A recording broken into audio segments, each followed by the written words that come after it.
Mais Soja está aqui em Nova Mutum, no Fundação Mato Grosso em Campo. E vamos agora conversar com a pesquisadora Lúcia Vivan sobre o assunto manejo de mosca branca em soja.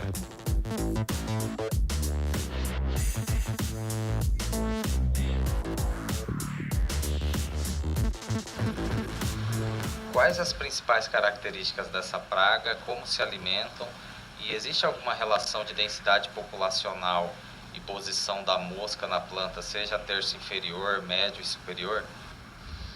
Bom, a mosca branca é um inseto sugador, né? É um hemíptera, né? Não tem nada a ver com a mosca que a gente conhece doméstica, né? É um inseto, aqui vocês veem o adulto, né? Se a gente abrir a soja aqui, a gente vê uma infinidade grande desse inseto. Então aqui é uma área onde a gente tem uma população alta, né? É uma parcela onde a gente não fez o controle. E, geralmente, essa população, ela se inicia na parte inferior da planta, né? Então, pode ser, em algumas regiões, desde a emergência da cultura, a gente já pode ter a presença da mosca branca.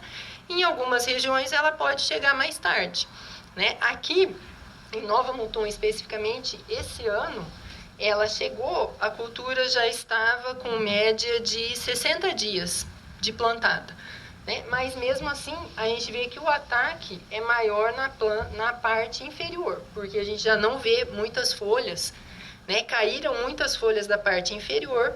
E esse ano ainda a gente não tem a fumagina, que é um fungo que também é formado nessas folhas em consequência da secreção açucarada que a mosca branca excreta, né? Então, hoje a gente não tem isso, mas a partir desse momento a gente pode ter, né, a formação da fumagina nessas áreas, principalmente onde a gente não fez o controle, e com isso essa folha vai secar, vai reduzir a área fotossintética e a gente pode ter uma perda maior, né? Mas mesmo assim, depois a gente vai ver uma área com controle, vocês vão ver que tem uma preservação muito melhor das folhas do bacheiro, né? Então, geralmente, da parte inferior, mas hoje, né, aqui, mais na parte mediana da planta, né, a gente pode pegar uma folha, a gente já pode ver a presença de ninfas, né, que é a forma jovem dela, que aí quer dizer que esse ciclo está continuando,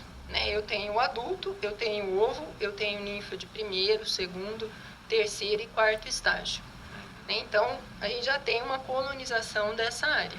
Então, a partir desse momento, em algumas situações, a gente tem até a folha do ponteiro com a presença dessas ninfas.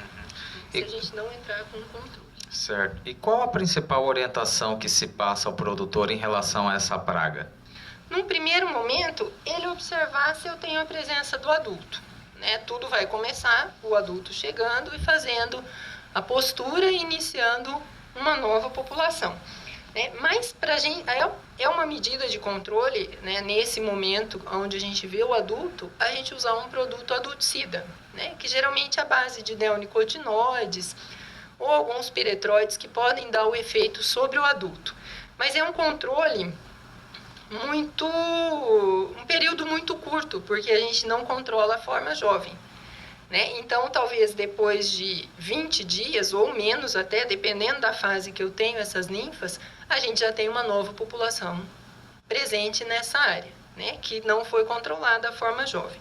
Então, o que a gente indica, né? O produtor coletar esses folíolos da parte de baixo da planta, né? Da parte inferior da planta, e observar a população das ninfas, né? Que são esses pontinhos amarelos.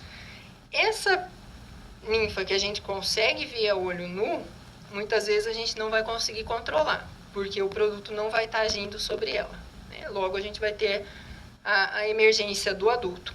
Mas se a gente colocar numa lupa de 100 vezes de aumento, a gente consegue ver o ovo e consegue ver os primeiros estágios, que está presente aqui também e que o produto vai controlar, né? Então, ao longo do tempo, a gente observa uma redução, né, muito maior dessa população quando a gente utiliza um produto ninficida, que é um produto específico para a forma jovem, do que quando a gente utiliza um adulticida, que vai ser um paliativo, né? Eu continuo com o problema porque eu não elimino a minha população totalmente da área. E quais as principais práticas de controle? O manejo dela, né? Seria o principal a identificação do problema, né? Eu observar que eu tenho, então para isso eu preciso fazer o monitoramento, né? Quantificar essa população de ninfa é muito importante, porque o adulto, ele voa muito, eu não consigo contar quantos adultos eu tenho aqui, né? É muito difícil a gente fazer essa contagem e ter a percepção que a gente está tendo um controle. E o adulto, ele se move muito, né? Então, o mesmo adulto que eu mexi aqui, daqui a pouco ele vai estar lá, né? E ele está chegando também de outras áreas, principalmente nesse momento, onde as áreas estão sendo colhidas, onde eu poderia ter uma população, ela está migrando para as áreas mais verdes, né? Então, o adulto acaba sendo não uma medida boa para eu avaliar, né? Para eu fazer o manejo. Então, o ideal é a gente quantificar essas ninfas, né? Então, eu preciso ter um pouquinho mais de cuidado, coletar essas folhas, né? Ter uma atenção, quantificar. E a gente recomenda, né, de 5 a 10 ninfas por folículo, a gente entrar com um produto específico, né? E aí, a reaplicação desse produto vai depender muito da pressão que eu tenho em toda a região, né? Muitas vezes em 7 dias a gente precisa reaplicar, talvez em 15 dias, talvez em 5 dias, né? Então, não tem uma receita, né? Cada área vai determinar de acordo com a evolução da sua população. E é importante chamar a atenção também que às vezes na soja, principalmente esse ano que o plantio foi bem antecipado, né, muitos sojicultores escaparam da mosca branca, né? Porque a cultura já estava em fase de maturação e sem grandes problemas, já depois do enchimento de grão, a gente não tem grandes problemas da mosca branca para a cultura da soja.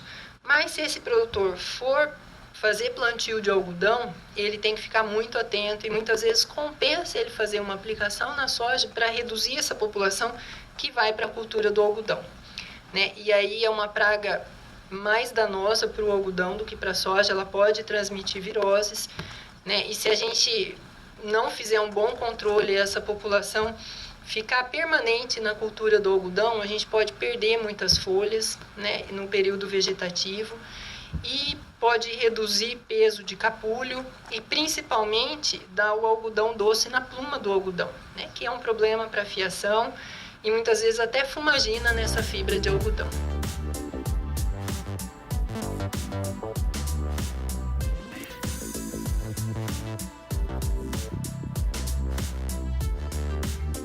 Esse foi mais um Ciência em Prática. Fique ligado que tem muito mais por aí.